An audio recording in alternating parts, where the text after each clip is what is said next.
Kalau ditanya siapa pengusaha kaya di Cina, pasti sebagian besar dari kamu akan ngejawab Jack Ma. Ya nggak salah sih, tapi kamu tahu nggak sih kalau sekarang ada 3 orang yang lebih kaya dari Jack Ma?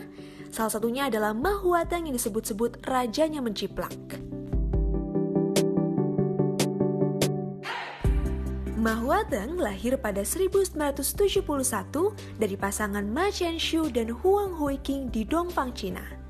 Kehidupan Ma Huateng cukup mapan, terbukti dari ayahnya yang merupakan seorang manajer dermaga.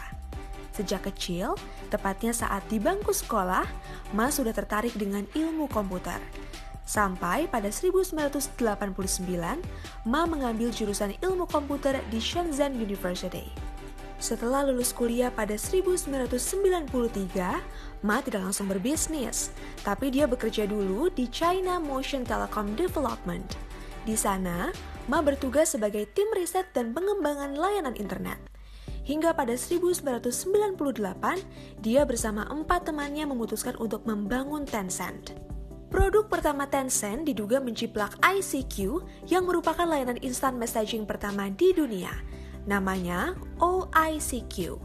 Kemudian berubah menjadi Tencent QQ setelah digugat oleh pemilik ICQ, AOL.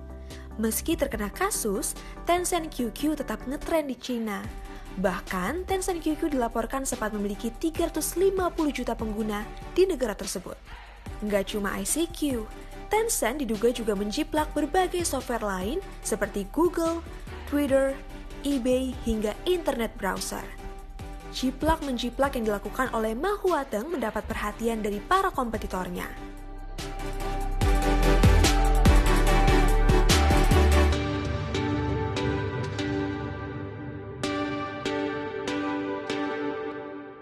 Ma pernah berkomentar tentang ini dalam jumpa pers terbatas.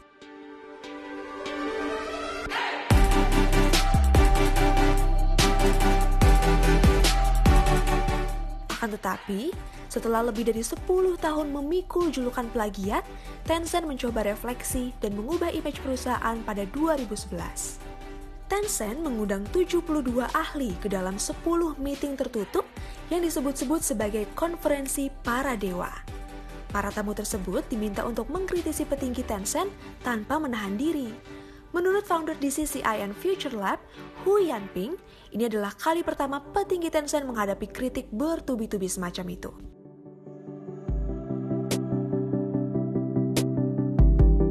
Ajaibnya, Ma Huateng dan Tencent sudah punya solusi untuk membayar kesalahan mereka. WeChat, aplikasi yang disebut-sebut sebagai super app pertama di dunia. Sejak rilis perdana pada Januari 2011 hingga kuartal 4 2019, WeChat telah menggayat 1,17 miliar pengguna di seluruh dunia.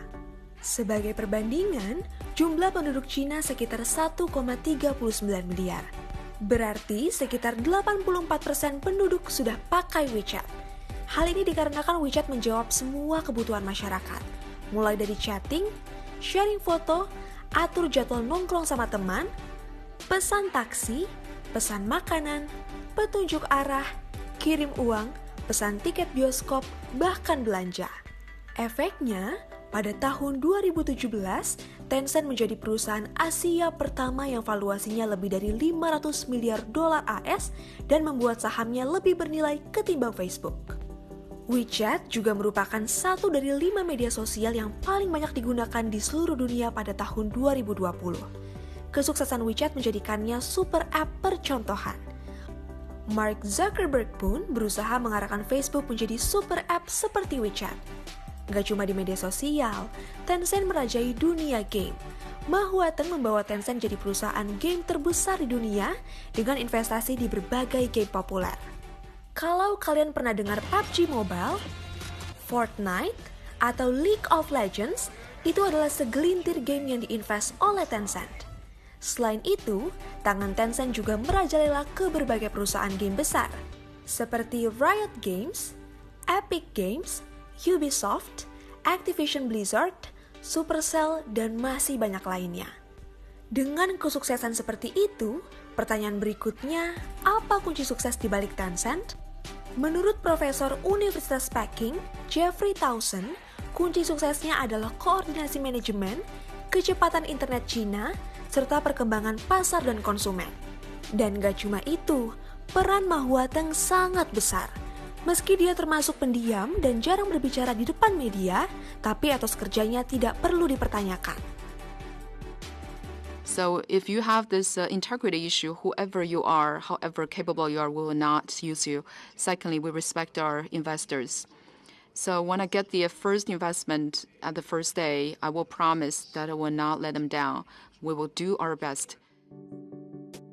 Ketangguhannya membuat kekayaan Ma Huateng melonjak menjadi 60,9 miliar dolar AS atau sekitar 884,4 triliun rupiah pada tahun ini. Langkah berikutnya dari Ma adalah penjelajahan ruang angkasa.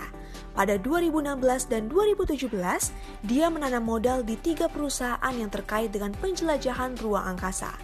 Bukan gak mungkin, di masa depan kita akan dengar dia melampaui kesuksesan Elon Musk dengan SpaceX-nya.